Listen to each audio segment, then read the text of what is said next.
All right, good morning, everybody. Good morning.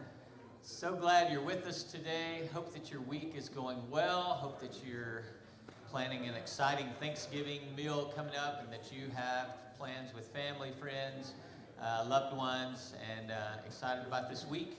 I love Thanksgiving. It's probably my favorite holiday, and so we have family coming into town. Excited about that, and I hope you're excited about the week as well. Hope that this week has gone great for you, and so glad that you made an effort to be here this morning as we continue to study Philippians. We're in Philippians chapter 4. A lot of good stuff here in chapter 4, so I would encourage you to open your Bibles so you can kind of look and walk along with me as we explore some of the text today.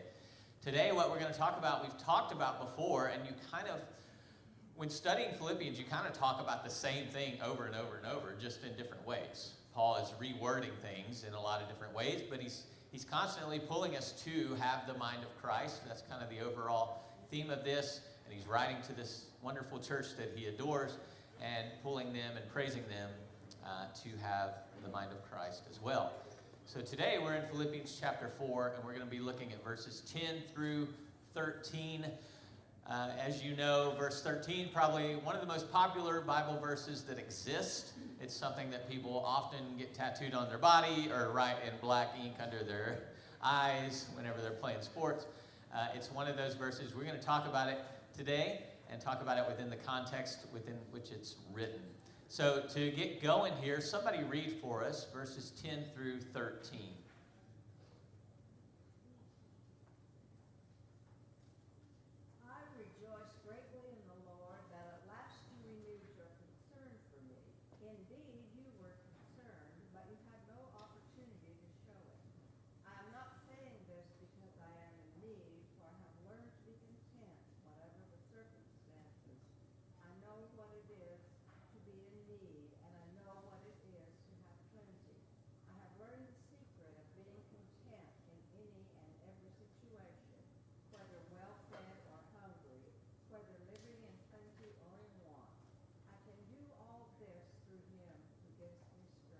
Okay, thank you, Barbara. So this text, today we're talking about contentment and how Paul has arrived at this place of contentment, how we can be encouraged in this, and how we can possibly too arrive at this place of contentment. Every time I read these verses, and I've read them countless times now, I just sat in awe of what he's saying.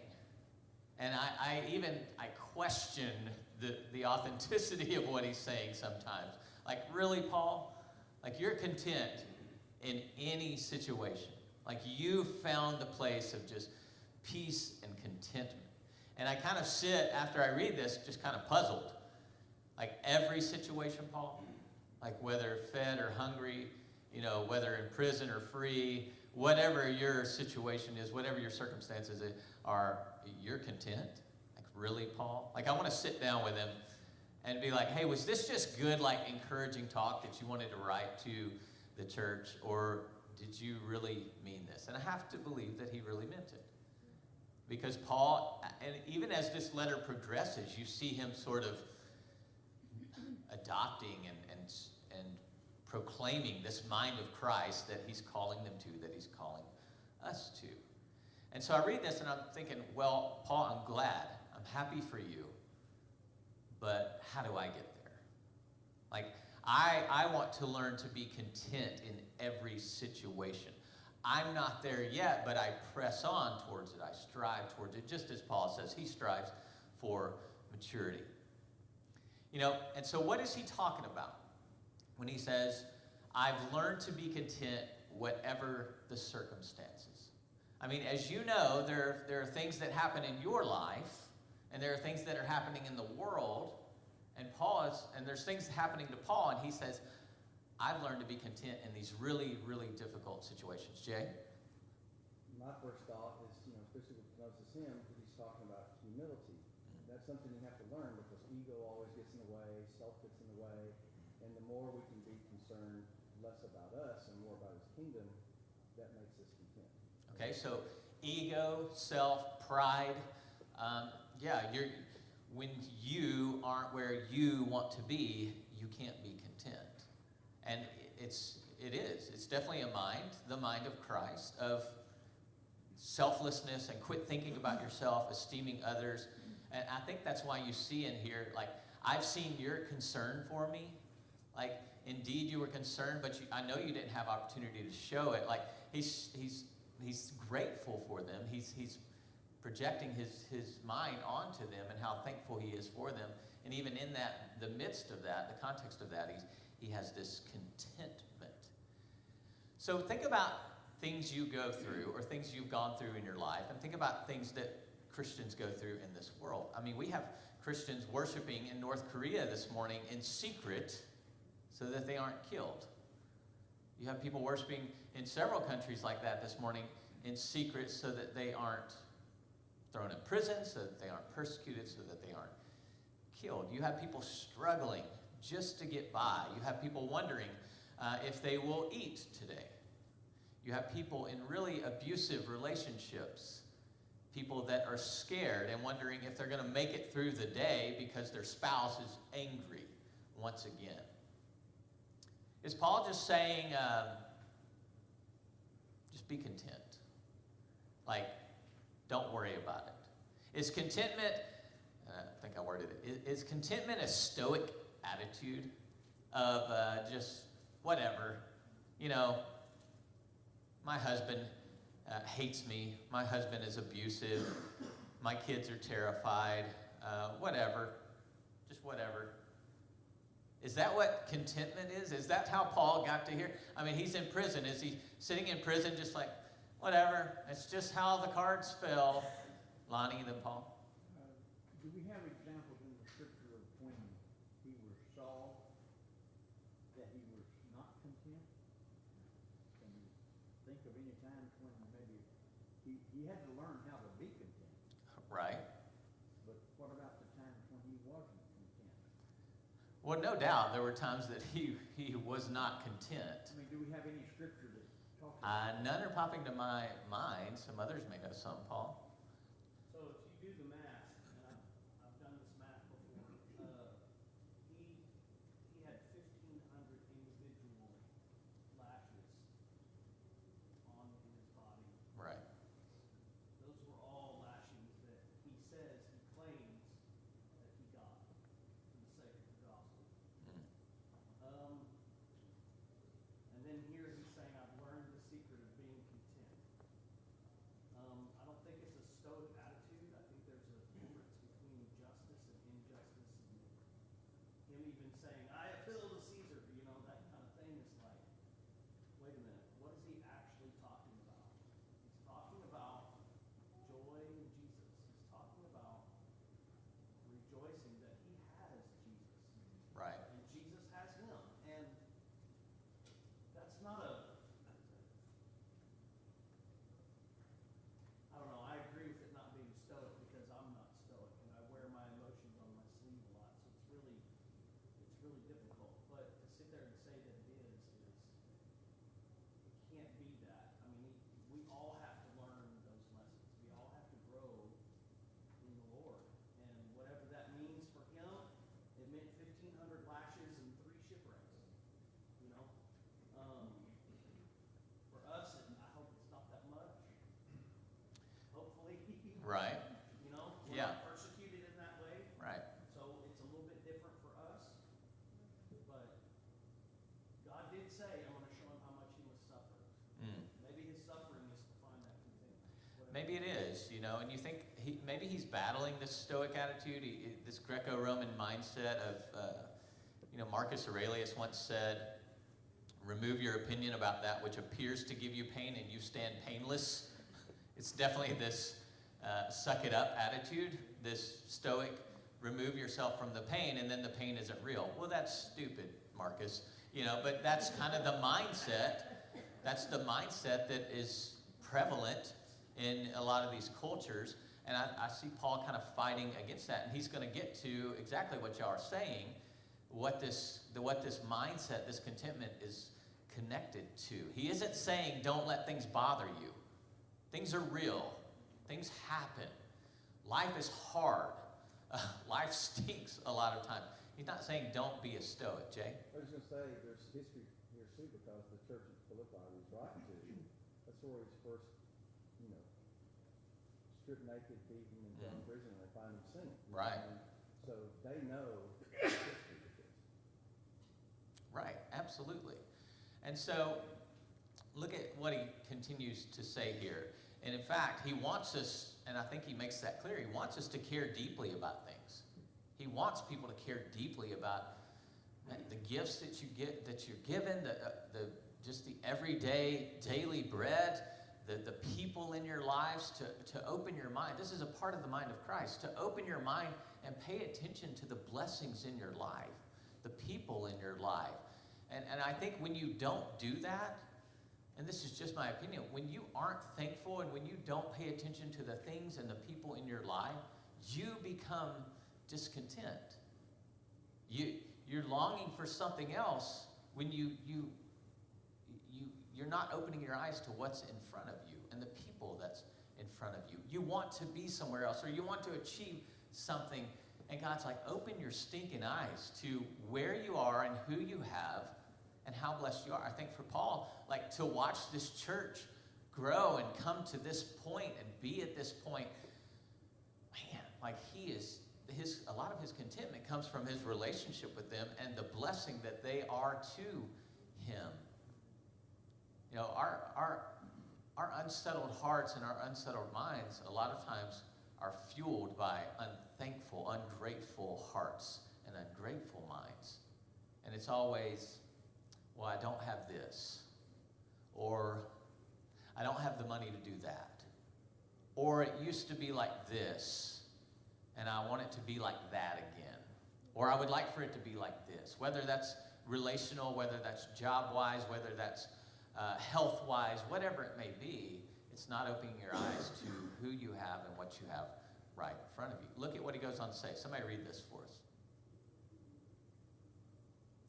Finally, brothers and sisters, whatever is true, whatever is noble, whatever is right, whatever is pure, whatever is lovely, whatever is admirable, if anything is excellent or praiseworthy, think about such things.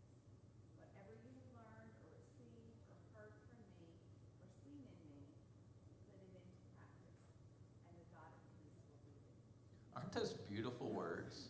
I mean, they're absolutely beautiful words. Paul wants us to be people who care about truth, who care about justice, who care about purity, who care about righteousness, who care about beauty, anything that is lovely, everything that is good, everything, beautiful. Like, think upon these things. Be thankful for these things and push these things. And if there's a lot of bad stuff going on, injustice, falsehood, immorality, like, he wants us to care about those things and even put into practice that which we've learned from God.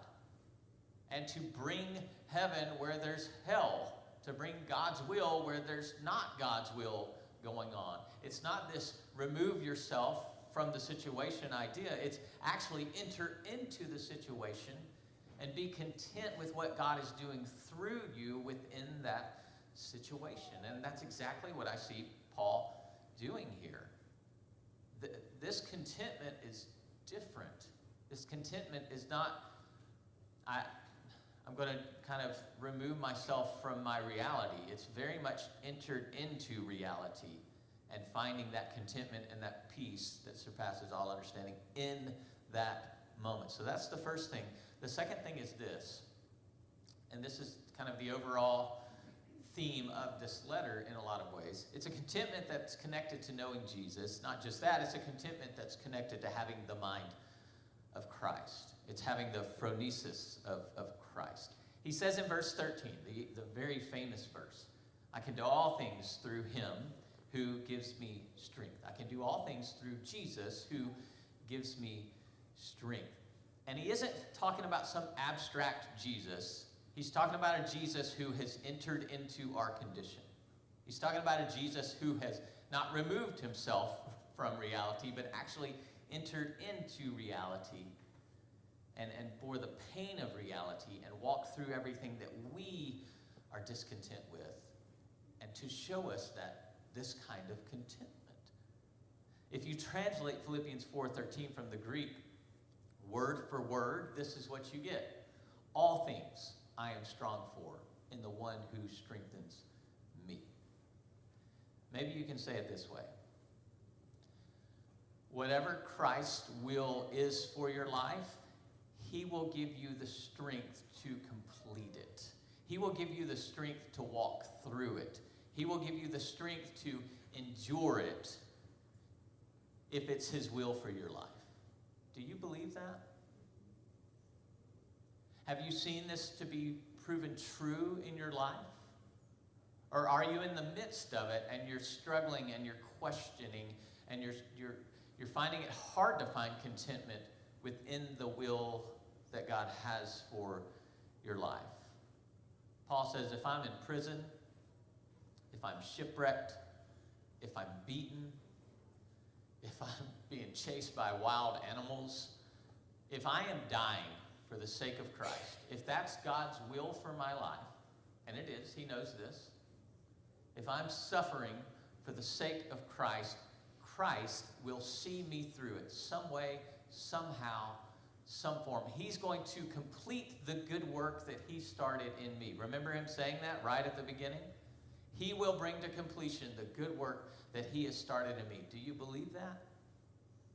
And if you believe that, it brings contentment, doesn't it? It brings peace. Because this is not reliant upon my strength, it's reliant upon his strength, and he will renew my strength. When my strength is failing, he will give me the strength. He will strengthen me. What is this connected to? I mean, how do you get to this point? How did Paul get to this point? Yeah, Lonnie. I mentioned a while ago, do we have scriptures that show us when his learning actually began? Paul had a thorn in the flesh. Right. And he prayed 3 times for the Lord to remove it from him. Apparently at that time he was not content. But, and let me read this for you. Yeah.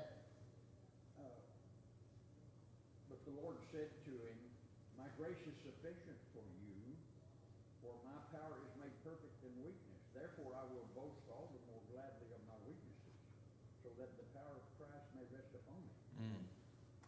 For the sake of Christ, then I am content with weaknesses, insults, hardships, persecution, calamities, for when I am weak, then I am strong. I love it, Lonnie. I think that's when his learning began. It's when you accept your lot, when you accept God is working through what is happening right now. I don't have to be over there for God to use me. God is using me right here, right now, kind of mindset. Okay. What else? Paul?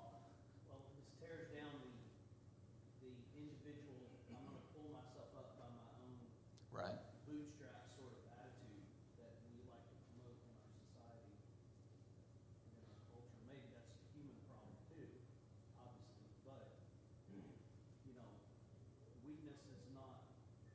weakness is frowned upon. It is not something that is giving of strength, and that's countercultural, even to a Roman province.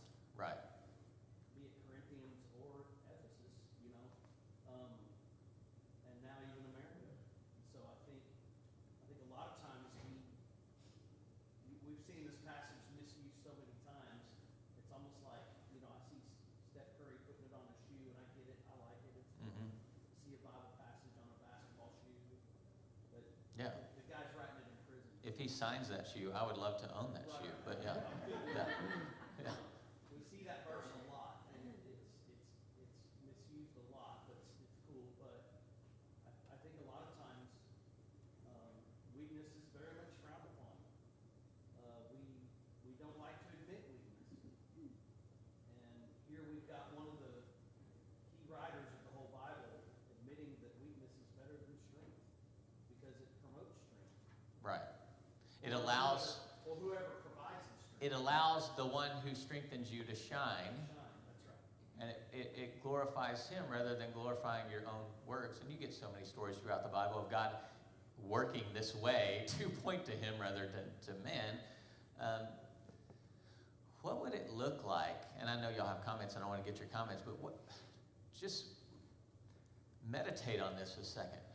What would it look like for you to rest in where you're at right now, in your life, in the things that disappoint you, in the things that you struggle with, in the things that you're angry with, in the ways that you haven't lived up to who you thought you would be, or maybe you have, I don't know, wherever you are, what would it look like for you to rest in that and your life to point to God rather than your life pointing to you? What would it look like for you to use your disabilities and your weaknesses to point to him? Think about that. Jay, and then Adam, did you raise your hand? Yeah, go ahead, Jay. We're just going to, kind of what Lonnie said, whenever, his grace is sufficient, when the most important thing in existence you have, then everything else pales in comparison. And that allows you to be content. It does. It absolutely does. Adam? You asked the question, do you believe? I think it does boil down to just the level of faith we have. All the situations we face, the weakness and all of that, do we have the faith that God really is going to restore whatever we're facing? And I think his faith is so strong, that's why I can say it. Lead me with whatever, but I have faith that in the end, he's going to fully restore me. And like you said, complete the whole process. And so many times when things happen in our lives, we go back to, man, how am I going to fix this? How am I, Right. go? As opposed to, no matter what happens, I can face it because I believe in God and his son and the gospel and the restoration of his coming. I think it's faith. Yeah, I agree completely. And faith and trust go hand in hand. And it's, do I trust the one who's strengthening me? And when you don't, you find yourself anxious. You find yourself striving. And Paul even calls us, don't be anxious about anything. But what? But what do you do instead? You pray. Right, with thanksgiving. There's that recognition of what I have around me. We're literally celebrating, Thanksgiving this week, and it's this moment of, and I hope you have a moment of pause at least once this week. I hope you do every day, but I hope you have a moment of pause every single day that, you just tell God thank you, and you kind of pause and open your eyes to what you do have and quit thinking about what you don't have. And that anxiety quickly starts to leave. It quickly starts to fade away. And it's a discipline, and it's a practice. And I'm not there yet. I'm no guru that's sitting up here telling you how to do this. I'm simply making suggestions. And, one of the big things I think for Paul, and I think we need to wrap our minds around this too, is where this strength comes from and who it's connected to and who you're pointing to. If you go back to chapter 2, listen to what Paul wrote, right? And he's speaking about who? Jesus, who being in the very nature of God did not consider equality with God something to be used to his own advantage. Think about that a second. Rather, he made himself nothing by taking the very nature of a servant, being made in human likeness and being found in appearance as a man. He humbled himself, there's that humility, by becoming obedient to death, even death on a cross, even the death that treason gets you. This is the death that terrorists suffer. This is the most painful and shameful death that you can suffer in Rome. He, God in the flesh, would humble himself to this point, and he is the one who walks with you through your circumstances, and he's the one who knows how to call upon his Father to strengthen him, and he's the one that can renew your strength, that can do all things through you. When you trust that, when you have faith in that, that contentment starts to settle in, that peace starts to settle in, and you just remind yourself of it daily. Paul? Oh, Dina? Along kind of what you're saying, I've just been thinking this all through, that, the verse, and I had to look it up, so I didn't know, it was in Nehemiah, about the joy of the Lord is my strength. Mm. And sometimes in my walking, sometimes in the morning, I'll think of things and troubles and things that's going on in my life that's just weighing me down. And I'm like, oh yeah, my focus should be on the joy of being in the Lord. And that takes your mind a completely different direction. Takes it off your own worries, your own struggles. And if we can focus on Jesus and that we are in Him and He is in us, that helps me sometimes put all those things in perspective. Right. I love that. And there's no circumstances in which He doesn't understand the strength that you need. There's no circumstances in which He hasn't walked through to give you the strength that you need. Absolutely, Paul. So one of the things that's interesting here is the fact that at the beginning of the verse that you started at, verse 10, Mm-hmm. he talks about them meeting. One more. Yeah, right there. Verse 10. I rejoice greatly in that you renewed your concern for me. Mm. Indeed, you were concerned, but you had no opportunity. So he's in prison. They're financially supporting him. Right. And prayerfully supporting him, Mm. probably. This is a church that he's begun. And their pastor's in prison. He cannot be with them. He wants to be with them, but he can't. And so they both know this, and they're very distant from each other. And I think what the completion of it is they're trying to support him in every way they can, knowing that he's on the side of Jesus, he's on the side of the gospel, he's going through all this persecution and pain and suffering for the sake of the gospel for them. And he's saying, y'all have done great, keep it up. Y'all have done a good thing. The gospel is going to change the world. And I think it's just it's deeply relational from his standpoint to Oh, their yeah. standpoint. And we got to remember that they took care of him. Right. They tried to watch over him, and he's just saying, I just want to do it like Jesus did it. No matter what it is, I just want to do it like Jesus. If it causes me pain, if it causes me death, then so be it. It's a very deep and passionate relationship between the pastor and church. Right.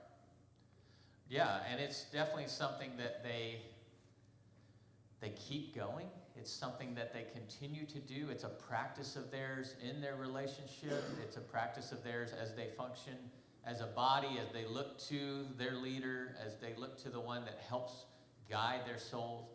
And so you think about that, and you think about how do we do this as a body and individually, and we'll talk about these here in just a second. Chad, you raise your hand.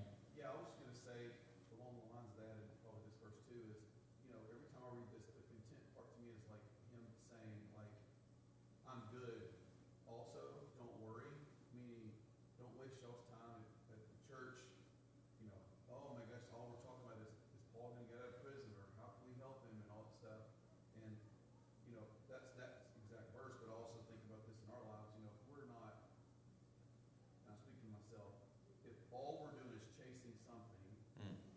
Job status, finances, popularity, all these things that we could chase, there's no room to fill in Jesus into that thing when we do go through harder times. And to me, it's always, your brain only has so much capacity sometimes to worry and stress about so many things that if we're filling it up with, truth be told, nonsense, then we don't have room to look towards him, study him. We always say we're running out of time. Well, that's really not true. We break down our own lives. So to me, that's what I think he's trying to say too. I don't think it's like, be content that you don't have enough money to eat. I think he's saying things like, everything you're going through is going to be hard, and I get it, but if you're going to sit in it and complain about it and all that stuff, you're not having room to look towards Jesus and who's going to give you the strength. Right. And I agree completely. Like, where your mind is fixated is where you're going to go to naturally. And whether you're fixated on Christ, I mean, you're going to gravitate towards him and his word and meditate on that, or you're going to gravitate towards, I mean, my mind has been fixated on a Jeep Rubicon lately, and so every time I just sit down, I look at it, and I'm like, okay. And it brings discontentment. I mean, it brings, like, I'm driving an '06 Ford pickup that looks like one of the city trucks, you know, and I was like, the truck's perfectly fine, except it may break down, and it has broken down, but, you know, a silly, dumb example of things that make me unsettled. But you know exactly what I'm talking about. You have things that make you unsettled as well. Yeah. Ryan? Yeah, this is kind of one of those things where it's easy to say, yes, let's focus and not lose sight of all the things around us. For me, and I'm even thinking the way this is coming across here, it's kind of cyclical. We always go through this, right? Because we have that part of us that tries to be in control. The why me, or how's this happening? And then we do everything we can, and then we finally almost get to that broken place, or we get to that broken place, and we finally, you know what? We got to give it to God. Yeah. And he's going to, like, and then it's like, we know that, we get through it, then we go through it again, like it starts happening again. Is, to me, as I get older, I just see this something as a Christian maturing over time, because as you know, you look at your kids and they try everything you can, and you young dog, you know, just hopefully, as all of us, we will always, to me, always battle with this, because it is something that will always put us in a cycle where there's something that is out of our control that we care so much about, and it's, we talk about, you know, Chad was talking about like stature and all that stuff, but then it turns into family, right, and sickness, and like really things we should care about, and it's not easy, and it's okay to go through that process, Right. and really understand and battle through it, as long as, like Dean was saying, you come out on the other end of it. At the end of the day, you know, we all have, God has the same will for all of us to get to heaven. Right.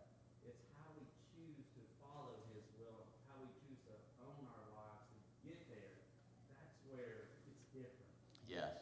Yeah, wise words. And you see Paul imitating this. His striving that he's talking about, and that speaks directly into, I put the Greek word up here, the Greek words up here for you to kind of get the feel of what he's saying in verse 11. I've learned, and that means by practicing. I've gone through this cycle that Ryan's talking about time and time and time again. I've learned to be self-sufficient. And we think of self-sufficiency as like anti-gospel, like against God. But this is not like the selfish self-sufficiency. This is a self-sufficiency that is opposite, of need, opposite of scarcity or hunger or distress or deficiency. Like, this is a self-sufficiency that is fueled and sustained and strengthened by Jesus himself. I've learned through practicing and through going through these cycles and through reminding myself and through thankfulness and through opening my eyes to be self-sufficient in him who strengthens me, who knows everything that I'm going through. And it is a practice. I mean, it's constantly a practice. You find yourself battling this. I know you do. I battle it all the time of like, I just wish I'd be happy if this was different.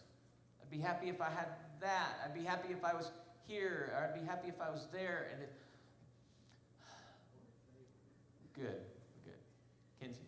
I was going to go back to the practice, which you kind of just said, but, you know, practice means it's something you have to keep working towards. Right. Really, even as Jesus was on the cross, he was practicing. Oh, 100%. Take this away from me, but, you know, if your will be done. So it's not that we're going to get there. We're going to, if he couldn't get there, Kinsey Smedley sure not going to get there. So I've got to practice. Got to work at it. the one who hung on the cross, the one who practiced it, the one who did it perfectly through practice, is now the one who knows how to strengthen you for it. I like that thought, Kinsey. I personally believe that Jesus sang on the cross. We can talk about that later, but I think he was singing psalms on the cross, and that they were reminders to him of what he's doing and accomplishing. Laura? You know, I really like what Ryan said. I totally agree. And the older I get, the more, I mean, I've tasted what Paul's talking about. I've tasted it a lot. But we are so simple when we do it. And when I have so many things on my prayer list, I'm just going down through there. I find myself at some point going, you know, Lord, to fix that, maybe you could, maybe you could send, I just find myself giving the Lord, advice on how he can handle that. Yeah. And many times he has caught my attention, why don't you just seek me instead of answers to all the Yeah. questions you got? And that's really where I get contentment, is when I just sit back and go, I mean, there's nobody more anxious on earth than David. And he had a promise. I mean, he knew he was going to be king, and yet he is scared to death. So why can't I be? And Right. I just go read those Psalms and go, yeah, David, you just read those for me. And then I just seek God. Just seek Yeah. God. Forget. I mean, I pray for people all the time, but mostly just try to seek God. Yeah, you think about David. I think about Joseph in prison, having to wait so long, having those promises, those dreams that were probably confusing to him to some extent. How anxious was he? Was he complaining in prison? We're prone to complaint toward God and toward everyone else and toward everything else. And we have to constantly fight that mindset. And I think that's what this is talking about. Practicing to have that mind and practicing to remember what we have in front of us. And then we move into that place of thankfulness, gratitude, and the one who strengthens us. Roger? Yes, I heard a lesson last Sunday in Nashville, and it really, it's something that I never thought about us. The problem we have in our country is mental illness. It's a big, big problem. And if you look at each individual that got into mental illness, he mentioned like fear, hunger, all of those things that people fall. And eventually, when I was a freshman in college, I was playing football, and they decided second semester they were going to start spring football. And that didn't sit well with me. I had decided to heavy up on in the spring semester, and my dad wouldn't have been happy because I had a full scholarship. And an angel came to me,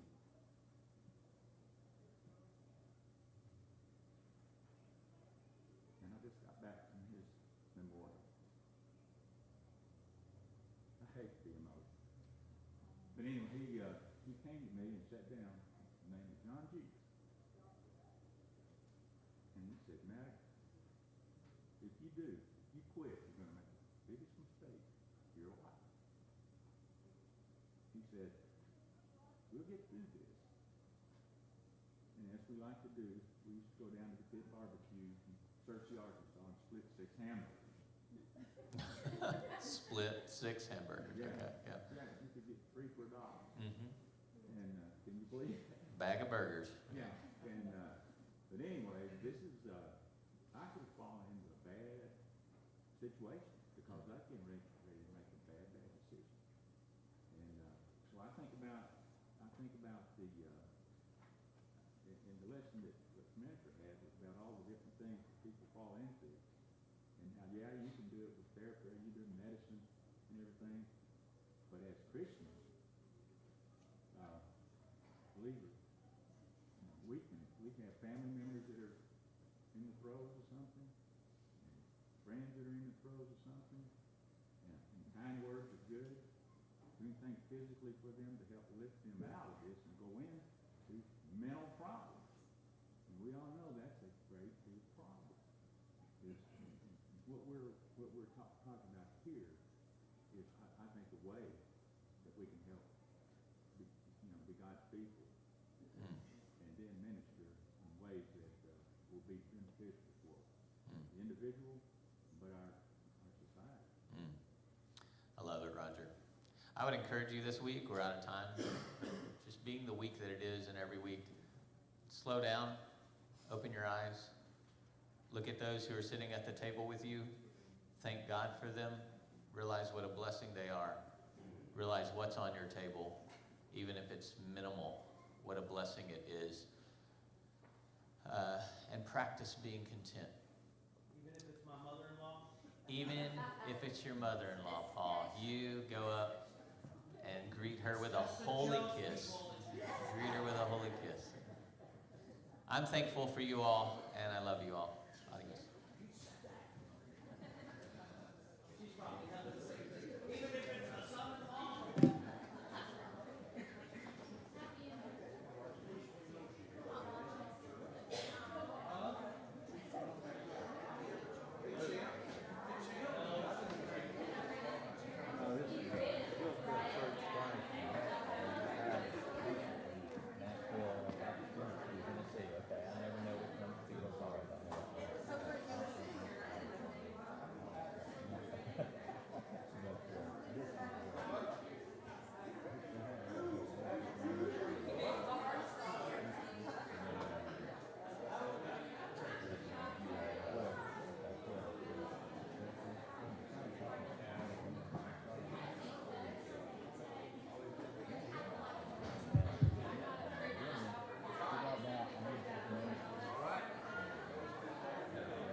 I haven't watched it play.